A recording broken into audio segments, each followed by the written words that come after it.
Muy buenos días, doctor Bloom y doctor Curaca. El día de hoy, mi grupo y yo, el cual está compuesto por mis compañeras Lourdes Sani y Claudia Guara, y mis compañeros Piero Clary, Jairo Jara, y el que está aquí presente, Fernando Revilla. El día de hoy nosotros tenemos el agrado de hablar sobre el tema del proceso constitucional de amparo.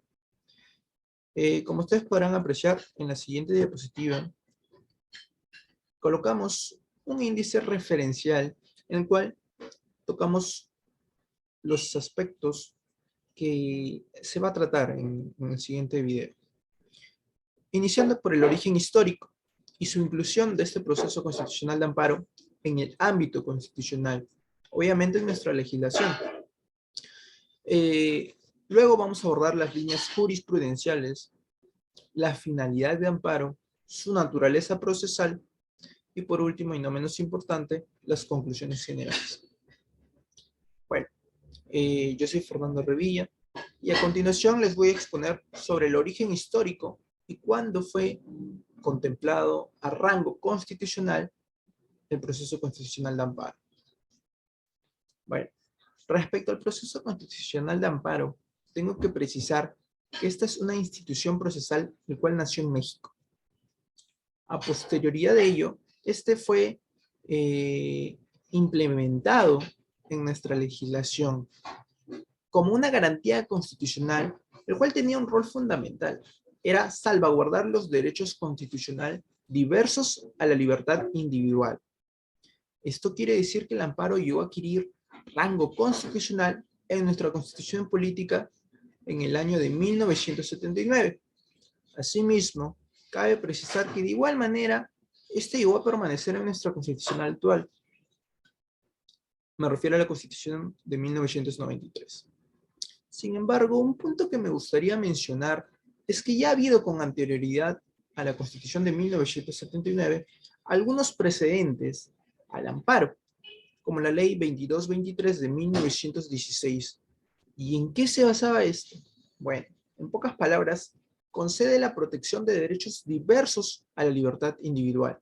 Asimismo, en nuestra Constitución de 1933 se llegó a desnaturalizar de cierta manera otro de nuestros procesos constitucionales. Para ser precisos, me refiero al proceso de habeas corpus. Ahora, la incógnita que se plantea es, ¿y cómo así? ¿Qué sucedió o qué pasó? Bueno, esto fue así debido a que el habeas corpus se transformó en un recurso semejante a su extensión como la acción de amparo, pero de origen mexicano. Empero, únicamente se puede discutir el proceso constitucional de amparo como figura independiente desde que entró a la Constitución de 1979. He de precisar brevemente que el amparo pasó por un proceso de reformación para que de tal manera pueda llegar a ser ágil y eficaz. Esto debido a que en sus inicios mostró diversos inconvenientes a su desempeño. Ahora, ¿cómo sucedió esto? El amparo pasó a ser entendido como un proceso constitucional cuyo fin era conseguir la defensa jurisdiccional de actos perjudiciales de derechos de carácter constitucional diversos a la libertad individual y o respaldados por el habeas data. A continuación, les paso con mi compañero para que pueda continuar con lo elaborado por nuestro grupo. Muchas gracias por su atención.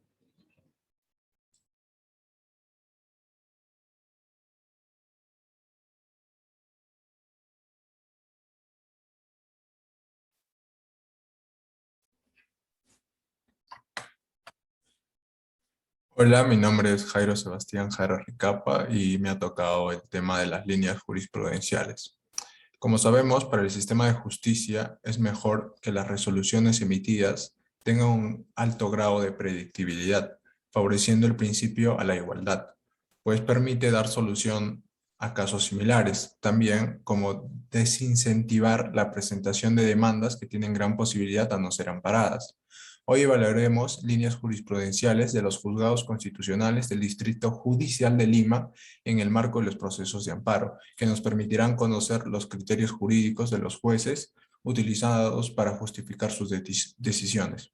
También brindaremos información sobre la conducta procesal de los justiciables. El análisis comprende 3 puntos: los procesos provisionales iniciados contra la ONP, los procesos promovidos contra la PNP y las Fuerzas Armadas, y los procesos de amparo contra resoluciones judiciales. Siguiente PPT.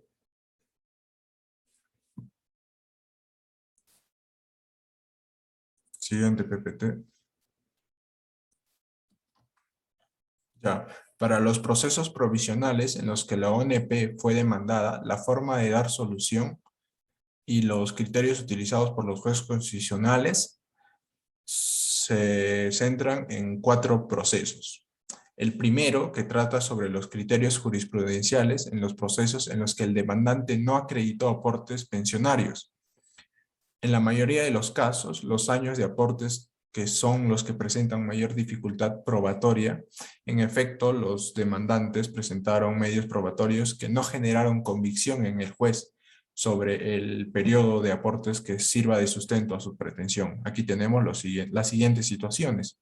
El demandante presentó la declaración jurada que alude al periodo laborado y suscritos por él mismo. El demandante presentó todos los documentos en copias simples o documentos original sin adjuntar información adicional que la confirme. Cuando se dio alguno de estos supuestos, el juez desestimó la demanda porque no acreditó en el periodo de aportes que el demandante refería haber efectuado. En estos casos, el juez respaldó su decisión basándose en 3 reglas. La primera, acreditar la existencia del periodo de aportación no reconocido por la ONP. El demandante puede presentar un certificado de trabajo, boleta de remuneraciones, libro de planilla de remuneraciones, entre otros documentos. Segundo, cuando se presenta solo copias simples de estos documentos, el juez considerará como prueba que acredite el tiempo de aportaciones. Solo serán validadas cuando sirvan de sustento otros documentos presentados en original o copia fedateada. Y tercero, cuando se presenta un documento original legalizado o fedateado, para acreditar las aportaciones, el juez deberá requerir al demandante documentación adicional que sustente estas. El segundo punto se trata sobre los criterios jurisprudenciales en los procesos en los que se demandó el otorgamiento de una pensión de invalidez como consecuencia de accidentes de trabajo o de enfermedad. Se destaca aquí los iniciados por los mineros que contrajeron enfermedades propias de la labor que realizan. Las reglas aplicadas están referidas a la forma con que se acredita la enfermedad que padece el demandante y al monto al que asciende la pensión de invalidez, sobre las bases de la normativa aplicable y los precedentes vinculantes del Tribunal Constitucional. Los siguientes criterios son: 1. Cuando se solicita el otorgamiento de una pensión vitalicia o pensión de invalidez, la enfermedad profesional únicamente podrá ser acreditada con un examen o dictamen médico. 2. El derecho a la pensión se genera con la fecha de emisión del dictamen o el certificado médico emitido por la Comisión Médica Evaluadora o calificadora de incapacidades. Tercero, de existir contradicción entre los medios probatorios dirigidos a acreditar la enfermedad profesional, la demanda deberá ser declarada improcedente, pues el proceso de amparo no cuenta con etapa probatoria. Cuarto, la relación de causalidad entre la enfermedad y las condiciones de trabajo no se presume, sino que debe ser probada. Por último, no existe plazo de prescripción para solicitar el otorgamiento de una pensión vitalicia, conforme al decreto de ley número 18.846. Por consiguiente, consideramos importante que la ONP, las compañías de seguros y los demandantes tengan en cuenta estos criterios al momento de solicitar u otorgar derechos pensionarios de esta naturaleza. El tercer punto trata sobre los criterios jurisprudenciales en los procesos en los que la ONP no reconoció una pensión pese a existir disposiciones normativas o jurisprudenciales que establecen lo contrario. También se ha identificado un grupo de casos en los que la ONP denegó la pensión pese a que debió otorgarla. Estos procesos son los siguientes. 1. La ONP denegó la pensión pese a que el periodo de aporte se encontraba acreditado. En el siguiente caso, proceso en el que obraba una sentencia con calidad de cosa juzgada que reconocía los periodos de aportación. El segundo, la segunda metodología sería la ONP denegó la pensión de invalidez por accidentes de trabajo o enfermedad profesional en el siguiente caso, en un proceso en el que no se reconoció la plena eficacia del dictamen emitido por una comisión evaluadora de enfermedades profesionales. Y tercero, la ONP denegó la pensión aunque el solicitante reúne los requisitos para su otorgamiento. Esto se dio en el siguiente caso. El demandante se le aplicó el decreto de ley 18.846 cuando la norma aplicable era la ley número 26.790, vigente al momento de emitirse el certificado de invalidez, es decir, el 19 de septiembre de 1998. Los jueces constitucionales declararon fundada la demanda en los casos descritos. Por último, tenemos los criterios jurisprudenciales en el proceso en los que el demandante no cumplió con los requisitos básicos que exige la norma que regula su pedido. Aquí se agrupan aquellos procesos en los que el demandante, aun cuando pudo acreditar los hechos invocados, no cumplió con los requisitos exigidos por la normativa aplicable. En estos casos fueron los siguientes. El demandante no acreditó el periodo de 12 meses de aportaciones dentro de los 36 meses anteriores a aquel momento en el que se produjo la invalidez, tal como le exige el artículo 25 del literal B del decreto ley número 19.990. En este caso, la demanda fue declarada infundada, quedando claro que las pretensiones no tuvieron sustento legal, por lo tanto, no debió promoverse un proceso constitucional. Gracias, doy paso a mi compañero, Piero. Bueno, profesor, siguiendo con la exposición, mi nombre es Piero Manuel Aclari Contreras y voy a hablar sobre los procesos en los que la PNP y las Fuerzas Armadas fueron las entidades demandadas. Esto tiene 3 puntos y vamos a empezar con el primero, que es criterios jurisprudenciales en los procesos en los que se demandó el incremento o el reajuste de la pensión de invalidez en el régimen militar policial. Aquí se encuentran agrupados los procesos relacionados con la pensión de invalidez de los miembros de la Policía Nacional y las Fuerzas Armadas. Y también se puede apreciar que en todos los casos en todos los casos, la parte demandada solicita que el juez disponga del incremento o reajuste de la pensión de invalidez. Pero el Tribunal Constitucional sostiene que a partir de la modificación establecida por el Decreto Legislativo número 737, corresponde a los servidores de las Fuerzas Armadas o policiales, sin importar el tiempo de servicio prestado en las instituciones, a percibir una pensión de invalidez cuando éste provenga de un acto o en consecuencia del servicio prestado. De dichas, en los casos que se vienen analizando, las partes demandadas fueron declaradas fundadas, lo demandado fue declarado fundado, y salvo uno en el que se constata que el demandante ya venía percibiendo dichos conceptos, ¿no? Siguiente diapositiva, por favor.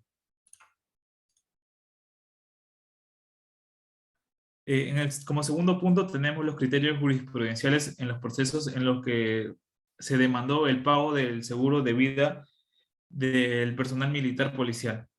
Aquí se abordan los procesos promovidos por exmiembros de Fuerzas Armadas y de la Policía Nacional del Perú, o en todo caso de sus sucesores, en los que se solicita el pago de un seguro de vida por invalidez o muerte que se dio en el ejercicio del servicio. Aquí sería el decreto ley número 25755, en el cual los miembros de las Fuerzas Armadas y policiales que sufran muerte o invalidez como consecuencia del servicio serán beneficiados con un seguro de vida correspondiente al valor de 15 UITs o unidades impositivas tributarias. El Tribunal Constitucional ha establecido que la norma aplicable para determinar el monto por concepto del seguro de vida es la vigente al momento en el que se produce, ¿no? En el que se produce la invalidez y no a la fecha efectiva en que se efectúa el pago. Es decir, que se deberá considerar el valor de la UIT vigente a la fecha en que ocurrió el daño. Dicho monto deberá ser pagado con el valor actualizado al día del pago conforme a lo establecido en el artículo 1236 del Código Civil. Y ahora, de los casos evaluados del análisis, solo en 2 oportunidades la demanda fue desestimada. En el primer caso fue porque se verifica que se realizó el pago que ya se había realizado el pago conforme al monto de la UIT correspondiente, y en el segundo el demandante no acreditó la fecha de ocurrencia del acto de invalidez. Y siguiente diapositiva, por favor. Y como último punto tenemos a los criterios jurisprudenciales en los procesos en los que se cuestiona la decisión administrativa de pase a la situación de retiro por renovación de cuadros de la PNP. La renovación de cuadros vendría siendo una de las causales de pase a la situación de retiro de los miembros de la policía, que tiene como finalidad mantener los cuadros del personal en función a las necesidades de la institución. La resolución administrativa que dispone la renovación de cuadros debe estar motivada y de acuerdo al Tribunal Constitucional, esta debe ser plausible, congruente con los hechos en los que necesariamente ha de sustentarse, sostenible en la realidad de las cosas y susceptible de ser comprendida por los ciudadanos. Aquí hubo 4 análisis, de los cuales dos de ellos la demanda fue declarada fundada y en los otros 2 infundada. En estos 2 últimos se consideró que la resolución administrativa invoca la norma pertinente y determina adecuadamente el cumplimiento de requisitos para este tipo de decisiones. En todo caso, esto vendría siendo el número de años de prestación de servicios y el periodo específico por cada grado. Por ende, los jueces consideraron que quedaban explícitas las razones para la decisión adoptada. Siguiente diapositiva, por favor. Y como tercer punto, tenemos los procesos de amparo contra resoluciones judiciales. Los siguientes procesos identificados con esta temática concluyen en que la resolución que declaró la demanda infundada. El Tribunal Constitucional sostiene que reiteradamente que el amparo contra resoluciones judiciales no puede servir como un medio donde se replantee una controversia resuelta ya por los órganos jurisdiccionales ordinarios, pues este no es un medio impugnatorio o un recurso de casación, mediante el cual se pueda continuar revisando una decisión de una exclusiva competencia de una jurisdicción ordinaria.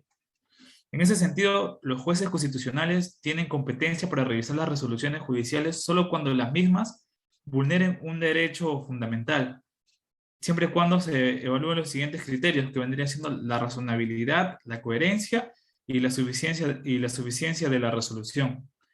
En todos los casos que se pudo analizar, se constata que los juzgados constitucionales observan y utilizan esta línea jurisprudencial, precisando que los demandantes promuevan el proceso de amparo con el propósito de cuestionar el criterio jurídico de los jueces en la vía ordinaria, pues los procesos judiciales cuestionados a través del amparo son controversias que tienen en promedio más de 5 años en la vía ordinaria. Si se tiene en cuenta que el proceso de amparo dura aproximadamente 3 años en primera y segunda instancia, el tiempo de incertidumbre jurídica con respecto al conflicto planteado se vuelve extremadamente largo, perjudicando a ambas partes y también al sistema de justicia. Entonces, se hace un llamado de conciencia, ¿no? De que para que solamente se emplee el amparo contra resoluciones judiciales que afecten que vulneran los derechos humanos, ya que no es un medio para replantearse una controversia que no es de su competencia, sino de la jurisprudencia ordinaria. Es una vía por la cual se protegen los derechos constitucionales frente a vulneraciones por parte del órgano jurisdiccional. Muchas gracias. Cedo el paso a mi compañera Claudia. Buenas noches con todos. Mi nombre es Claudia Huarac y continuando con la exposición voy a explicar la finalidad del proceso de amparo. El proceso de amparo cumple una doble finalidad, como acción y como recurso. Como acción, el amparo tiene por finalidad la protección efectiva de los derechos fundamentales que no protegen los procesos como el habeas corpus, que solo protege específicamente la libertad individual, el proceso de habeas data, que solo protege el acceso a la información pública y la determinación informativa, y el proceso de cumplimiento, que cautela la eficacia de las normas legales y los actos administrativos. Y como recurso, tiene como finalidad la garantía procesal al ciudadano, ya que si bien cualquier órgano judicial tiene la obligación de hacer cumplir las leyes, cuando se hubiese finalizado la vía judicial originaria, el ciudadano, si considera que se han vulnerado sus derechos fundamentales, podrá interponer un recurso de amparo ante el órgano judicial competente.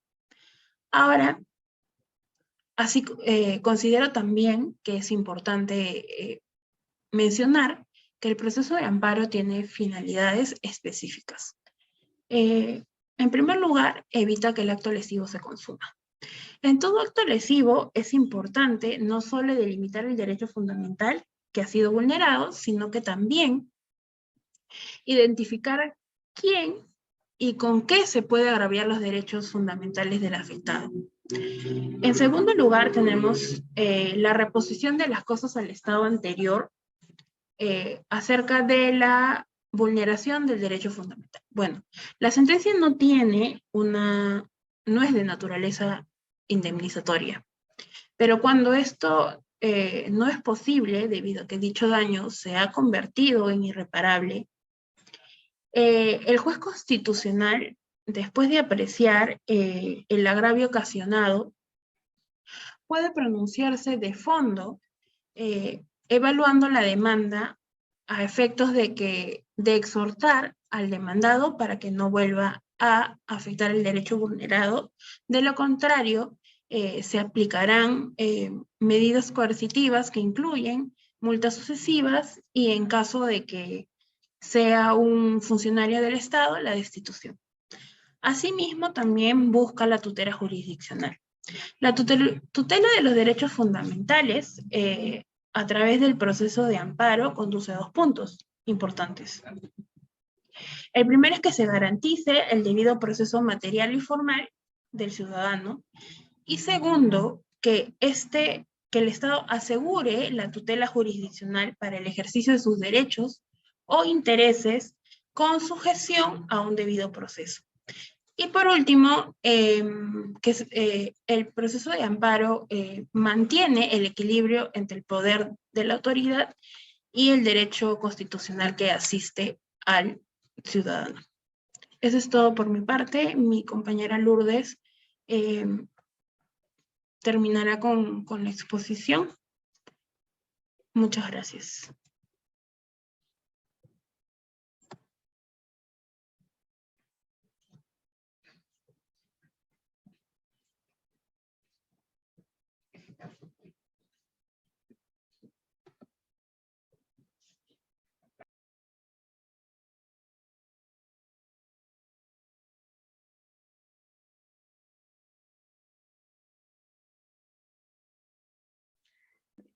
Ahora vamos a hablar del concepto y la naturaleza del proceso de amparo. Como sabemos, el proceso constitucional de amparo es un proceso autónomo que tiene como finalidad esencial la protección de los derechos fundamentales frente a violaciones o amenazas inminentes de su transgresión. Sin embargo, debemos precisar que el proceso de amparo no solo protege todos los derechos fundamentales, solo protege un grupo de ellos, ya que los derechos protegidos son distintos a la libertad personal, a los derechos de información pública y todos con nexo a ellas. ¿Por qué? Porque estos tienen su debido proceso constitucional que los protege. El proceso de amparo no constituye una forma ordinaria común de protección de dichos derechos. Por el contrario, es un instrumento extraordinario y excepcional de protección. Es por ello que se afirma que el amparo es un instrumento de tutela de urgencia, es decir, que solo actúa ante la falta de otro mecanismo procesal que resuelve eficazmente la cuestión. Esta posición respecto de la naturaleza de amparo ha sido recogida por el Código Procesal Constitucional, que establece a contrario censum. ¿Y qué significa esto? Que el amparo solo será procedente cuando no exista otra vía procedimental específica igualmente satisfactoria para la protección de los derechos fundamentales amenazados o vulnerados. Ahora vamos a hablar acerca de los presupuestos sustantivos del proceso constitucional de amparo. Como se sabe, los procesos constitucionales en general son susceptibles de ser conocidos tanto por el Poder Judicial como el Tribunal Constitucional. En tal sentido, la justicia ordinaria es competente para conocer en primera instancia y en segunda instancia.